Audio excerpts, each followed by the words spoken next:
शेखर ई study में आप सभी का स्वागत है। प्रिय विद्यार्थियों, हमारे इस ऑनलाइन इंस्टीट्यूट के माध्यम से आप सभी को गणित और हिंदी विषय का आधारभूत तरीके से अध्यापन कराया जाता है, जिसमें कहीं अगर थोड़ी बहुत त्रुटि हो जाती है तो उसके लिए हम क्षमा प्रार्थी हैं और इस संबंध में आपके सुझाव आमंत्रित हैं। धन्यवाद।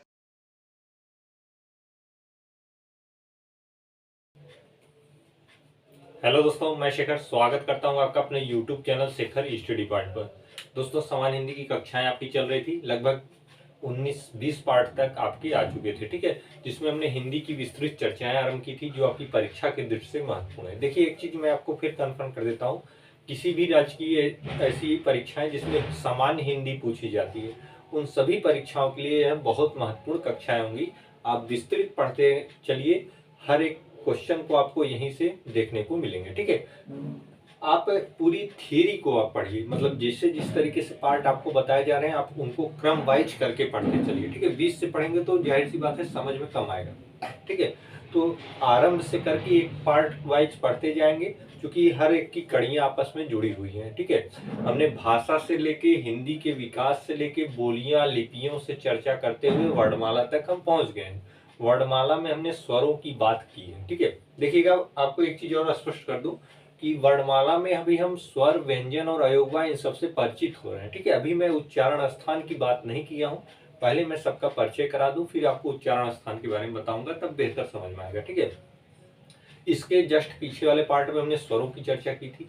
हमने बताया था आपको, फिर से एक बार मैं कुछ सेकंड में बता देता हूँ कि स्वर जो होते हैं वो स्वतंत्र होते हैं, मतलब वो किसी का आश्रित नहीं होते, निराश्रित होते हैं, ठीक है। इसके साथ ही हमने स्वर का विभाजन भी किया था, ह्रस्व स्वर के बारे में बात की थी, दीर्घ स्वर, प्लुत स्वर और संधि स्वरों की बात की थी, ठीक है।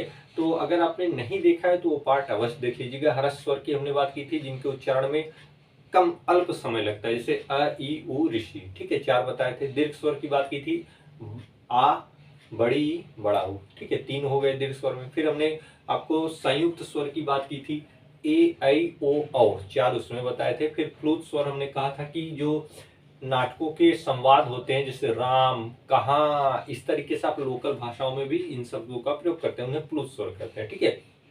उसके बाद हमने संधि स्वर को भी बताया था कि जो संयुक्त स्वर होते हैं और दीर्घ स्वर होते हैं वो क्या संधि स्वर की श्रेणी में आते हैं, क्योंकि दो के योग से ये बने हुए हैं, ठीक है। अगर आपने पीछे का पार्ट देखा होगा तो स्पष्ट समझ में आएगा। तो यहाँ तक हमने चर्चाएं कर ली थी स्वर के बारे में, स्वर का पूरा परिचय हो गया था। मैंने बताया था स्वरों की कुल संख्या 11 है, ठीक है। और 11 को मैंने आपको यहाँ पे सामने बता दिया था कि किस तरीके से 11 है, ठीक। तो आज हम व्यंजन की चर्चा करेंगे कि व्यंजन क्या होता है।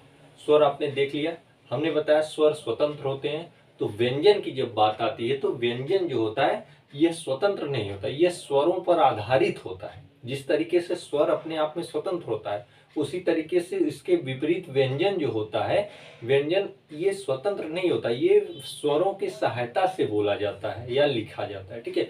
अगर आप क बोल रहे हैं तो उसमें भी स्वर है, अगर आप उसे लिखेंगे तो भी आप क को बिना स्वर की सहायता से नहीं लिख सकते, ठीक है। अगर लिखेंगे भी तो अर्ध रूप में लिखा जाएगा। तो व्यंजन, आप इस चीज को जानते रहिए, व्यंजन बिना स्वरों की सहायता से नहीं बोले जा सकते, ठीक है, या नहीं उच्चारित हो सकते, या नहीं आप लिख सकते हैं। जिनका उच्चारण अबाध्य गति से ना हो वह व्यंजन होते हैं। मतलब अबाध्य गति मतलब कोई बाधा न आए, ठीक है। अगर इस गति से ना हो रहा हो उसका उच्चारण तो वह व्यंजन होगा। अबाध्य गति से उच्चारण किसका होता है? स्वरों का होता है। अबाध्य मतलब बाधा न उत्पन्न हो, तो स्वरों का जब आप उच्चारण करेंगे तो बाधा नहीं उत्पन्न होगी, वो अबाध्य गति से उच्चारित हो जाएंगे। लेकिन व्यंजन का उच्चारण करेंगे तो अगर स्वर आप नहीं बोलेंगे तो व्यंजन का उच्चारण नहीं कर पाएंगे, वो बाध्य हो जाएंगे, ठीक है। तो जिनका उच्चारण अबाध्य गति से ना हो वह व्यंजन होते हैं। जैसे अगर हम क बोलने को आप कहें तो आप देखिए, क जब बोलेंगे तो आपको लास्ट में अ की ध्वनि निकलेगी। अ क्या है? स्वर है।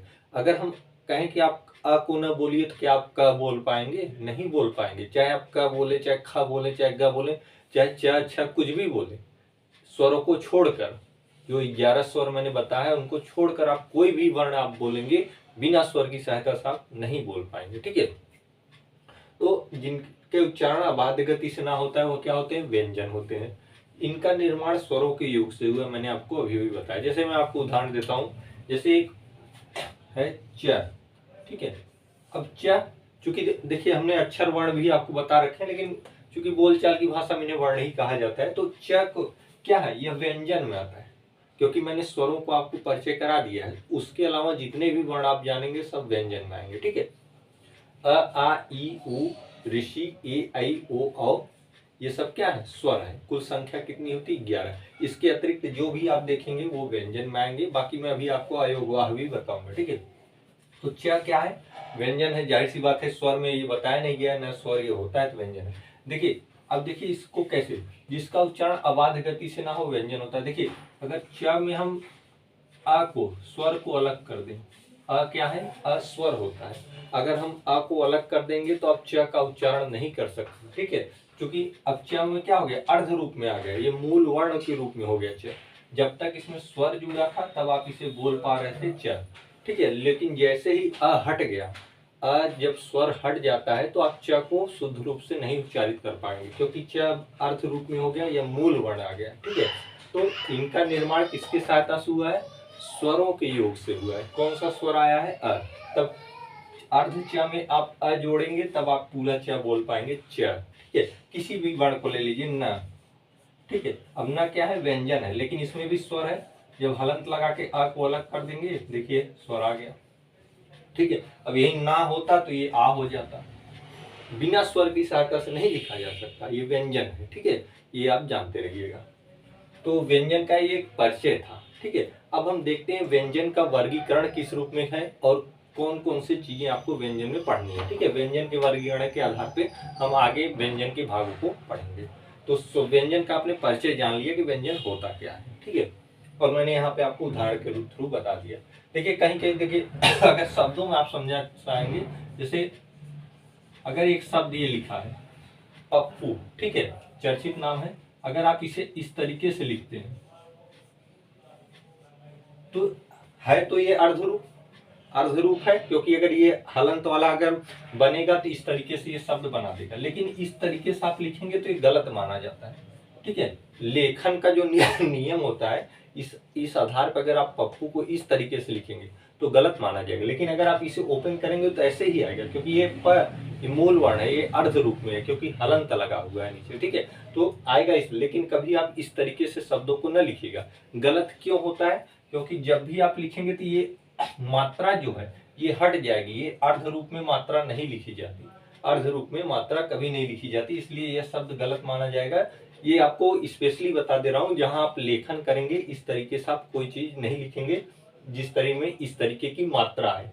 ये मात्रा को ध्यान रखेंगे। अगर मात्रा को रूप में आप अर्ध लिखते हैं तो लेखन की दृष्टि से गलत हो जाएगा। जैसे अगर आप एक शब्द देखते हैं हवाई अड्डा, ठीक है, हवाई अड्डा, तो जब ये गलत है तो इसमें भी अर्ध अड्डा है। ये काहे नहीं गलत होता, ये आपको हवाई अड्डा हिंदी में ऐसे ही लिखा मिलेगा, बहुत होगा अड्डा नीचे कर देंगे। लेकिन ये गलत नहीं इसलिए नहीं माना जाता क्योंकि इसमें मात्रा है, इसमें मात्रा नहीं है ड में, ठीक है। ये प में मात्रा है। अगर अन्न की बात करें तो आप देखिए अन्न, तो अगर इसी को आप ऐसे लिखेंगे हलंत लगा के तो ये गलत माना जाएगा, क्योंकि ये इसमें मात्रा है न में, और मात्रा को आप अर्ध रूप में जब लिख रहे हैं तो ये मात्रा हट जाएगी, ये रूप सही होगा अन्न। लेकिन अड्डे में क्यों नहीं हटे, क्योंकि इसमें मात्रा नहीं है, तो ये सही माना जाएगा, ठीक है। ये आपको स्पेशली लेखन की दृष्टि से बता दे रहा हूँ, क्योंकि अर्ध रूप की बात आई तो मेरे दिमाग में आया कि ये बता दे, कभी आप लेखन करें तो इस तरीके से ना करिएगा, ठीक है। दोनों में अंतर आप समझेंगे। तो व्यंजन का समान परिचय यहाँ हो गया। अब आइए देखते हैं व्यंजन की वर्गीकरण। देखिए व्यंजन के वर्गीकरण की बात करें तो आपको देखिए व्यंजन को इस रूप में वर्गीकृत करके पढ़ना है, ठीक है। यहां से आपके प्रश्न आने की संभावनाएं ज्यादा रहती है, ठीक है। और ये आपको व्यंजन के लगभग सभी परिचयों से अवगत करा देगा। देखिए व्यंजन का वर्गीकरण हम मूलतः 5 रूप में करके देखते हैं। पहला होता है स्पर्श व्यंजन, जिन्हें हम क्या कहते हैं, वर्गीय व्यंजन की संज्ञा देते हैं। इनकी संख्या कितनी होती है, 25 होती है। दूसरा होता है अंतस्थ व्यंजन, जिन्हें अर्धस्वर की श्रेणी में रखा जाता है, इनकी संख्या 4 होती है। तीसरा पुष्प व्यंजन, जिन्हें संघर्षी व्यंजन कहते हैं, इनकी संख्या 4 होती है, ठीक है। चौथा है संयुक्त व्यंजन, इनकी संख्या 4 होती है। पांचवा है द्विगुण या उच्छिप्त व्यंजन, या इसे उस्सृप भी कह सकते हैं, ठीक है। द्विगुण का अन्य नाम उच्छिप्त है और उस्सृप भी है, इनकी संख्या 2 होती है, ठीक है। तो 25, 4 29, 29 4 33। ये जो 25 4 और ये 4 का योग है, 25 4 29 4 33, ये 33 जो है ये मूल व्यंजन है। अगर आपसे प्रश्न कभी पूछा जाए कि मूल व्यंजनों की संख्या कितनी है, तो 33 है। कौन कौन से हैं? अस्पर्श व्यंजन जिनकी संख्या 25 है, अंतस्थ व्यंजन जिनकी संख्या 4 है, उष्म व्यंजन जिनकी संख्या 4 है। 4 4 8 25 4 25 4 29 4 33। ठीक है, तो मूल व्यंजनों की संख्या कितनी है? 33 है, आप नोट कर लीजिएगा। हालांकि जब मैं पूरी वर्णमाला कंप्लीट हो जाएगी तो कुछ प्रश्नों को आपको मैं बताऊंगा, जैसे परीक्षाओं में प्रश्न आते हैं वहां वो सब प्रश्न मैं ये सारे प्रश्न वहां पे डाल दूंगा, फिर भी आप अपनी कॉपी पे लिखते चलिएगा। मूल व्यंजनों की संख्या 33 होती है। इसके अलावा संयुक्त व्यंजन 4, द्विगुण या उच्छिष्ट व्यंजन 2 होते हैं। ठीक है, अगर अब कुल व्यंजन की संख्या आप देखेंगे तो 33 4 37 2 39, मतलब 39। ठीक है, कुल व्यंजनों की संख्या 39 और स्वरों की संख्या 11 है। ठीक है, 39 और 11 आप जोड़ देंगे तो कितना हो जाएगा? 50 हो जाएगा। और उसके बाद अयोगवाह 2 जोड़ देंगे तो क्या हो जाएगा?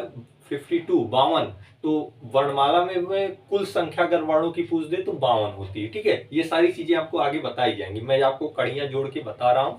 आपने 11 स्वरों को देखा था इसके पहले के पार्ट में, अब आप लगभग 39 व्यंजनों को देखेंगे। ठीक है, मतलब व्यंजनों की जितनी संख्या कुल 39 है उन्हें आप देखेंगे। उसमें आप स्पर्श व्यंजन 25 को आप परिचय करेंगे, अंतस्थ व्यंजन का परिचय करेंगे जो 4 में है, उष्ण व्यंजन या संघर्षी व्यंजन का परिचय करेंगे जो 4 में है।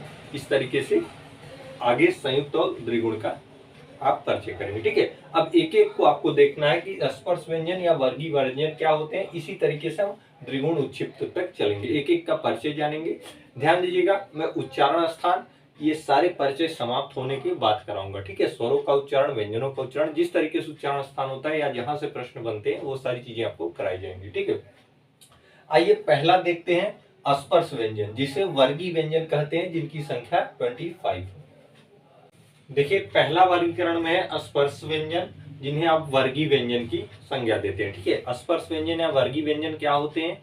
इनकी संख्या 25 होती है। ठीक है, स्पर्श व्यंजन या वर्गीय व्यंजनों की संख्या 25 होती है। अब कौन कौन से उन्हें देखिए। इसमें देखिए क वर्ग आता है, च वर्ग आता है, ट वर्ग आता है, त वर्ग आता है और प वर्ग आता है। ठीक है, आप इसे इस तरीके से भी याद कर सकते हैं, क च ट त प। ठीक है, ये सारे वर्ग आते हैं स्पर्श व्यंजन के अंतर्गत। ठीक है, देखिए इसमें कोई परिभाषा और व्यवस्था लिखने की जरूरत नहीं, यहाँ से आपका कोई प्रश्न नहीं आता परिभाषा बताइए। ठीक है, जो प्रश्न आपकी परीक्षाओं में सीधे सीधे आते हैं उन सारी चीजों का परिचय लीजिए और वहां से प्रश्न आप आते हुए देखेंगे। आपसे पूछ देगा स्पर्श व्यंजनों की संख्या कितनी है? 25 है। स्पर्श व्यंजनों को और किन नामों से जानते हैं? वर्गीय व्यंजन के नाम से जानते हैं। कौन कौन से आते हैं? क वर्ग, च वर्ग, ट वर्ग, त वर्ग और प वर्ग। ठीक है, अब क वर्ग के अंतर्गत जो वर्ण है क ख ग घ अंग, आप पहले भी पढ़ चुके होंगे। च वर्ग के अंतर्गत च छ ज झ ञ, ट वर्ग के अंतर्गत ट ठ ड ढ ड़, त वर्ग के अंतर्गत त थ द ध न, प वर्ग के अंतर्गत प फ ब भ म। मतलब आप इन 25 वर्णों से देखिए 3 2 5 5 10 15 20 25। ठीक है, प्रत्येक वर्ग में कितने हैं? 5 वर्ण हैं प्रत्येक वर्ग में, और कितने वर्ग हैं? 5 है, तो 5 गुणे 5 25। ऑल टोटल स्पर्शी व्यंजन या वर्गीय व्यंजनों की संख्या 25 है। कौन कौन से हैं? तो ये सारे। आपसे पूछ देगा कि ठ किस श्रेणी में आता है? विकल्प होगा वर्गीय व्यंजन, तो आप वर्गीय व्यंजन को सही करेंगे। ठीक है, यहाँ से प्रश्न आएगा। न पूछ देगा किस वर्ग में आता है, तो आप कहेंगे वर्गीय व्यंजन या स्पर्शी व्यंजन में। ठीक है, बाकी अब आगे इन सबको उच्चारण के आधार पर भी आपको बताया जाएगा कि इनका उच्चारण स्थान कहाँ से है और इन्हें और किन किन नामों से जाना जाता है। ठीक है, तो स्पर्श व्यंजन वर्गीय व्यंजनों की संख्या 25 है। अब अगले पार्ट में हम आगे के वर्गीकरण को देखेंगे। आज के पार्ट में फिलहाल इतना है।